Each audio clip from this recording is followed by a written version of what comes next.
একজন মুরব্বী ছোট বাচ্চার সঙ্গে কিভাবে কথা বলতে হবে, কিভাবে আদর করতে হবে, সেই বুদ্ধি, সেই সেন্সিস নাই, সেটা আমাদের মধ্যে নাই।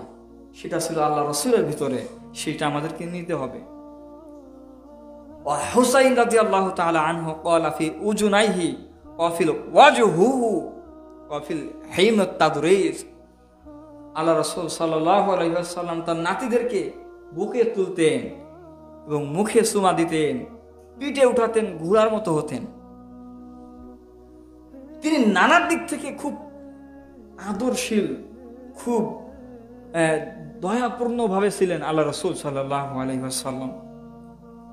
তিনি মানুষকে ভালোবাসতে জানতেন, তিনি কাফের বেঈমানকে ভালোবাসতে জানতেন। একজন ব্যক্তি মসজিদে প্রবেশ করে প্রস্রাব করে দিলেন, একজন ইহুদি। আল্লাহ রাসূল সাল্লাল্লাহু আলাইহি ওয়াসাল্লাম দেখলেন সে প্রস্রাব করতেছে। ওমর রাদিয়াল্লাহু তাআলা আনহু তিনি তাকে ধরে মারতে যাবেন, তখন বলল, ওমর তুমি থামো, প্রস্রাব করো। প্রস্রাব যখন করা হয়ে গেল, ডাক দিয়ে বলল, তুমি যে এই কাজটা করলে, তোমাদের যদি মন্দিরে যে এই কাজটা আমরা করতাম, তোমার কিরকম লাগতো? তখন তিনি বুঝতে পারলেন, না ঠিক তো, আমারই ভুল। পরবর্তীতে তিনি যখন এত বড়টা ভুল করার পর রাসূল সাল্লাল্লাহু আলাইহি ওয়াসাল্লাম তার সঙ্গে সুন্দর ব্যবহার করছেন, আল্লাহ রাসূল সুন্দর ব্যবহার করছেন, এই জন্য সে মনে প্রাণে একটা ভালোবাসা নিয়ে আসছে আল্লাহর উপরে, রাসূলের উপরে। সে বাধ্য হলো লা ইলাহা ইল্লাল্লাহ বলতে। সে স্বীকৃতি দিল আল্লাহ ছাড়া কোনো মাবুদ নেই। এই স্বীকৃতিতে ইসলামের শেষ যুগ আবু সুফিয়ান রাদিয়াল্লাহু তাআলা আনহু যখন কাফির অবস্থায় ছিলেন, মক্কার ইসলাম বিজয় যখন হয়ে যাবে, তার পূর্ব মুহূর্তে 10,000 একটা কাফেলা নিয়ে মক্কার দিকে আল্লাহ রাসূল রওনা দিলেন। মদিনা থেকে মক্কায় যখন ঢুকবে,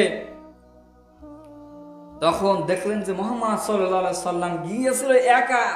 এই দেশ থেকে তাড়িয়ে দিয়েছিলাম, একার সাথে একজন ব্যক্তি ছিল, সে ছিল আবু বকর। আজ মদিনা থেকে ফিরছে, তার চারিপাশে মানুষ আর মানুষ আর মানুষ, এত মানুষ নিয়ে ফিরছে। তারা ভয়ে ঘরে লুকালো। আল্লাহ রাসূল সাল্লাল্লাহু আলাইহি ওয়াসাল্লাম বলল, শোনো, যারা আবু সুফিয়ানের ঘরে আশ্রয় নিয়েছে, খবরদার তাদের জানের এবং মালের ক্ষতি করো না। যে যার ঘরে আশ্রয় নিয়েছে এবং যারা কাবার চত্বরে আশ্রয় নিয়েছে, তাদেরকে তোমরা প্রহার করো না, তাদের জানমালের ক্ষতি করো না। আবু সুফিয়ান ঘর থেকে বের হয়ে আসলো। এই কথা শুনে আবু সুফিয়ান আল্লাহ রাসূলের সামনে দাঁড়ানো, পাশে ছিল হযরতে বেলাল, কৃতদাস, যার ইসলামের পূর্বের মূল্য 20 টাকা, 20 দিরহাম যার মূল্য ছিল। আল্লাহ তার সম্মান মর্যাদাকে মাটি থেকে টান দিয়ে আসমানে উঠিয়ে দিয়েছেন আল্লাহ। সেই বেলাল রাদিয়াল্লাহু তাআলা আনহু কাছে আসলেন, বলে, আবু সুফিয়ান, তুমি কিন্তু দেখো তুমি ভুল পথে আছো। অস্ত্র ধরে নাই কিন্তু ব্যবহার। বলেন, আবু সুফিয়ান, তুমি কি এখনো তোমার মাথায় বিবেক আসেনি? তুমি বুঝতেছো না তুমি কোন পথে আসছো? তুমি মুহাম্মদকে জানো না? তুমি মুহাম্মদ সাল্লাল্লাহু আলাইহি ওয়াসাল্লামের সম্পর্কে তুমি কি অবগত নও? আবু সুফিয়ান তিনি ধীরে ধীরে এবার ইমানের একটা স্বাদ আসতেছে, বিবেক খুলতেছে। শেষ পর্যন্ত আবু সুফিয়ানও কালেমা পড়ছিল, অস্ত্র ছাড়াই, যুদ্ধ ছাড়াই। তিনি নিজ ইচ্ছায় রাসূল সাল্লাল্লাহু আলাইহি ওয়াসাল্লামের আখলাকের উপরে ভালোবেসে একটা প্রেম, ওই আখলাকের উপরে একটা গভীর অন্তরের মধ্যে থেকে একটা ভালোবাসা সৃষ্টি হয়ে গেছিল তাদের অন্তরে, এবং সে ঈমান এনেছিল। আবু সুফিয়ান একজন বস্ত বড় কাফের বেঈমান ছিল। সেই রকম একটা ব্যক্তি মুহাম্মদ সাল্লাল্লাহু আলাইহি ওয়াসাল্লামের অস্ত্রোত্তরে না, তার ব্যবহার, তার আখলাক, এর উপরে ভালোবেসে, এর উপরে মানে একটা আগ্রহ হয়ে ঈমান এনেছিল। রাসূল সাল্লাল্লাহু আলাইহি ওয়াসাল্লামের ইতিহাসে এরকম অনেক ঘটনা পাওয়া যায়। অনেক ইতিহাস থেকে আমরা জানতে পারি যেগুলো ঘটনা আল্লাহ রাসূল সাল্লাল্লাহু আলাইহি ওয়াসাল্লাম অস্ত্র ছাড়াই মানুষকে ইসলামের দিকে ধাবিত করেছেন। অনেক ইতিহাস থেকে আমরা জানতে পারি। তার মধ্যে আল্লাহ রসুল সাল্লাল্লাহু আলাইহি ওয়াসাল্লামের কাছে একজন ব্যক্তি ছিল, নাম ছিল আনাস, হযরত আনাস ইবনে মালিক রাদিয়াল্লাহু তাআলা আনহু। তিনি বলতেছেন, আমি মুহাম্মদ সাল্লাল্লাহু আলাইহি ওয়াসাল্লামের বাড়ি 10 বছর ধরে থাকছি। আল্লাহ রসুল সাল্লাল্লাহু আলাইহি ওয়াসাল্লামের দিলাকুলুক আমি আগিয়ে দিয়েছি। মুয়াত্তা মালিক হাদিস নম্বর 258, দ্বিতীয় নম্বর খণ্ডে আছে। হযরত আনাস বলতেছেন, রাসূল সাল্লাল্লাহু আলাইহি ওয়াসাল্লাম আমাকে বলল, আনাস তুমি বাজারে যে এই জিনিসটা কিনে নিয়ে আসো। হযরত আনাস রাদিয়াল্লাহু তাআলা আনহু তিনি বাজারে যাতে যে প্রতিমধ্যে বাচ্চারা খেলা করতেছিলেন, তিনিও খেলায় অংশগ্রহণ করলেন। তখন আল্লাহ রাসূল সাল্লাল্লাহু আলাইহি ওয়াসাল্লাম বসে আছে যে আনাস আসবে, আনাস আসে না। তখন আল্লাহ রাসূল হাঁটতে শুরু করলেন, দেখলেন যে আনাস খেলা করছেন। আল্লাহ রাসূল আনাসকে ডাক দিয়ে বললেন, মাথায় হাত দিয়ে, আনাস তুমি বাজারে যাও না? মানে কত মাধুর্যতার কথার মধ্যে, আনাস তুমি কি বাজারে যাওনি? আনাস রাদিয়াল্লাহু আনহু তিনি মাথা নিচে করলেন। তখন আল্লাহ রাসূল হেসে দিয়ে বললেন, আনাস সমস্যা নেই, চলো। আনাস রাদিয়াল্লাহু আনহু তিনি বলতেছেন, লিমা কুমতা লিমা ফাআলতা, আল্লাহ রাসূল কখনো আমাকে বলেননি ধামকের সুরে, বিমাদ্দা বিহা সাওতাহা, কণ্ঠস্বর উঁচু করে কখনো বলেনি লিমা কুমতা, হে আনাস তুমি এই কথা কেন বলেছো, লিমা ফাআলতা, কেন তুমি এই কাজ করেছো। আনাসকে আল্লাহ রাসূল এরকম কোনো কথা বলেননি। তিনি বলতেছেন, তিনি সাক্ষী দিচ্ছেন এবং এই মর্মে। আয়েশা রাদিয়াল্লাহু আনহু তার সাক্ষী এইভাবে দিতে বলছেন, লিমা ফারাদা মিন কুরআনিল কারীম, আমার রাসূল আমার স্বামী তো একজন কুরআনুল কারীম, জীবন্ত কুরআন। এই সাক্ষী দিচ্ছেন তিনার ব্যাপারে। দেখেন আল্লাহ রাসূল কিন্তু মানুষের হক নষ্ট করতেন না। জীবনের শেষ মুহূর্তে আল্লাহ রাসূল সাল্লাল্লাহু আলাইহি ওয়াসাল্লাম জীবনের শেষ মুহূর্তে কার ঘরের পালা ছিল? হযরত হাফসার ঘরের রাদিয়াল্লাহু আনহা। তিনার যে আমরা সিরাত থেকে জানি 11টা স্ত্রী ছিল, আবার কোন কোন বর্ণনা শোনা যায় 3টি, মানে 3টি বাড়তি 13টি, 11 জনের নাম স্পষ্ট জানি। তার মধ্যে একজন ছিল হযরত হাফসা রাদিয়াল্লাহু তাআলা আনহা। হাফসা রাদিয়াল্লাহু আনহা ছিলেন হযরত ওমর রাদিয়াল্লাহু আনহুর মেয়ে, হযরত হাফসা রাদিয়াল্লাহু তাআলা আনহু। হযরত হাফসা ছিল ওমর রাদিয়াল্লাহু আনহুর মেয়ে। ওমর রাদিয়াল্লাহু আনহু ইসলামের দ্বিতীয় খলিফা। ওমর রাদিয়াল্লাহু তাআলা আনহু আল্লাহ রাসূলের বন্ধু এবং সাহাবী। ওমর রাদিয়াল্লাহু তাআলা আনহু হিজরতের পূর্বের সাথী। হিজরতে যাওয়ার পূর্বেই আল্লাহ রাসূল তাদেরকে মদিনায় পাঠিয়ে দিয়েছিলেন, হযরত ওমরকে। আবার ওমরের মেয়েকে হাফসাকে আল্লাহ রাসূল বিবাহ করেছেন, তার মানে এবার শ্বশুর। কত দিক থেকে আত্মীয়তা। তা হযরত ওমর রাদিয়াল্লাহু তাআলা আনহুর মেয়ের ঘরে পালা ছিল। আল্লাহ রাসূলের নির্ধারিত দিন ছিল, এই দিনে আয়েশার ঘরে রাত কাটাবেন, ওই দিনে হাফসার ঘরে, ওই দিনে জয়নাবের ঘরে, সালামার ঘরে, এইরকম ভাবে আল্লাহ রাসূলের লিস্ট ছিল। তা আল্লাহ রাসূল যেদিন অসুস্থ ছিলেন, সে দিনের পালা ছিল হযরত হাফসা রাদিয়াল্লাহু তাআলা আনহা। আল্লাহ রাসূল সাল্লাল্লাহু আলাইহি ওয়াসাল্লাম এমন অসুস্থ, বর্ণনা এইভাবে আসছে, সালাতের সময় ফাযাকারাল মুওয়াযাবাতা আলা সালাতি ওয়া তা'যীমাতি, আযান হয়ে গেল। ফাকাত লাম্মা মারিদা, মারিদ শব্দের অর্থ হচ্ছে প্রথমত মারিদ, এটা শয়তানের ক্ষেত্রে ব্যবহৃত হয়। আবার মারিদত একালিফ টান যদি থাকে, এই শব্দটা ব্যবহৃত হয় অসুস্থ ব্যক্তির ক্ষেত্রে। আল্লাহ রাসূল সাল্লাল্লাহু আলাইহি ওয়াসাল্লাম ছিল অসুস্থ। মারিদা রাসূলুল্লাহ সাল্লাল্লাহু আলাইহি ওয়াসাল্লাম মারাতুহুল্লাযী মাতা ফীহি ফাহাদারা ইলা সালাহ, সালাতের সময় হয়ে গেছিলেন। হযরত মুহাম্মদ সাল্লাল্লাহু আলাইহি ওয়াসাল্লাম বললেন, ফাযাকারা ফি সালাতিল মুআযযাবাতা, বেলাল আপনি আযান দিন। হযরত বেলাল রাদিয়াল্লাহু তাআলা আনহু তিনি আযান দিলেন।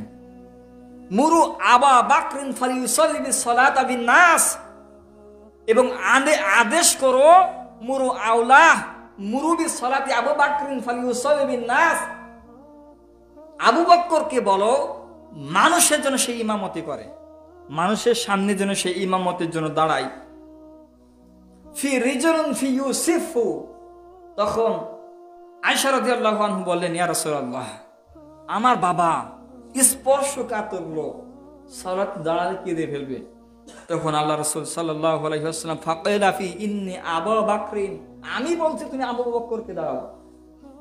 বিনাসি ফাকাইলা মিনহু তুআযানাল মুআযযিনুল আযান, এবং বেলালকে বলো আজান দিতে এবং ইকামত দিতে, এবং হযরত আবু বকরকে বলে মানুষের ইমামতি করতে।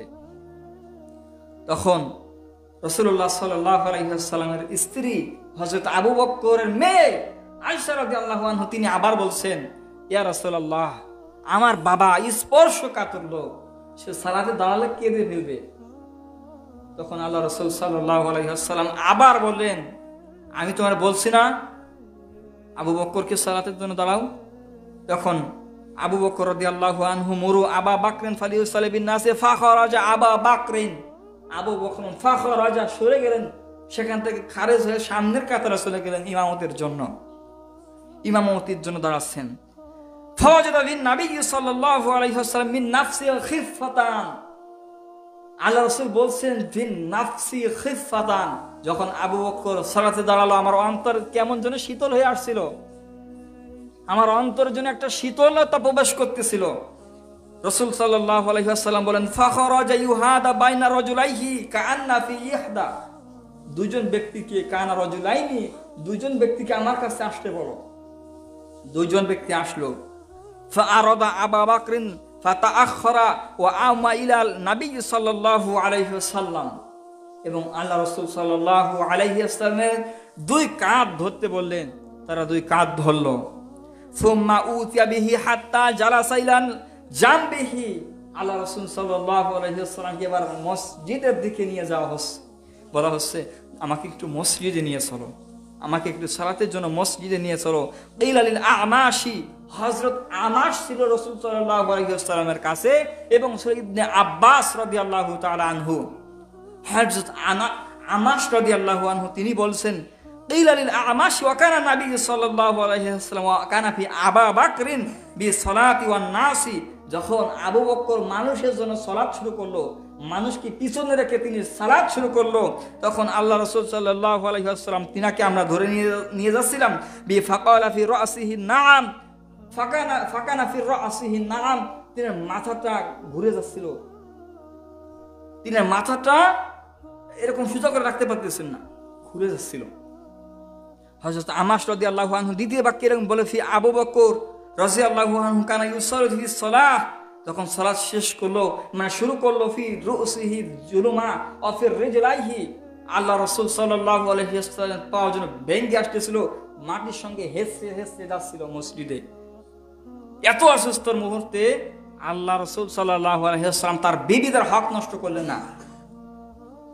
ফি জাওজিহিন নবী সাল্লাল্লাহু আলাইহি ওয়াসাল্লাম ফিল কুল, আল্লাহ রাসূল বললেন তাদেরকে আমার কাছে এসে বলতে বলো তাদের কি সাওয়াফা। তখন আল্লাহ রাসূল সাল্লাল্লাহু আলাইহি ওয়াসাল্লামের কাছে তারা তাদের নিজেদের কোনো দাবি থাকলো না, তারা বলল, ইয়া রাসূলুল্লাহ, আপনি আমাদের কোনো কিছুতে কমতি রাখেননি। আল্লাহ রাসূল বললেন, হাফসা, আজকে তোমার ঘরে আমার রাত, অনুমতি দিলে আমি আয়েশার ঘরে আজকে রাতটা কাটাতে চাই। তার মানে আল্লাহ রাসূল সাল্লাল্লাহু আলাইহি ওয়াসাল্লাম অঙ্গীকার দিক থেকে অসুস্থতার রোগী মুহাম্মদ, এত বড় একজন অসুস্থ রোগী হওয়া সত্ত্বেও তিনি ওই মুহূর্তে চাইলে নিজস্ব স্ত্রী, তিনি চাইলে থাকতে পারতেন, তারপরেও তিনি তার স্ত্রীদের কথার সম্মত দিলেন, মানে বলেন হাফসা একটু অনুমতি লাগবে। হাফসা রাদিয়াল্লাহু আনহুর কাছে তিনি অনুমতি নিলেন। এই জন্য তো দিনের সিরাতকে আমরা গ্রহণ করি।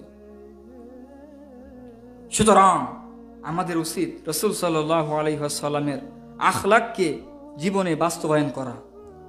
রাসূলুল্লাহ সাল্লাল্লাহু আলাইহি ওয়াসাল্লাম দুনিয়া লোভী ছিলেন না, দুনিয়া লোভী মানুষের মতো ছিলেন না। দেখা যায় সমাজে মানুষের সম্পত্তি লুটে খায়, এতিমের সম্পদ লুটে খায়। আল্লাহ বলছেন ওয়াসায়াসলাউনা সাঈরা, সূরাতুন নিসার 11 নম্বর আয়াতের শেষের দিকে আসছে, সে জ্বলন্ত আগুন খায়। ও সায়াসলাউনা সাঈরা, সে জ্বলন্ত আগুন সে ভক্ষণ করে তার হৃদয়ে, তার কলবে, তার পেটে।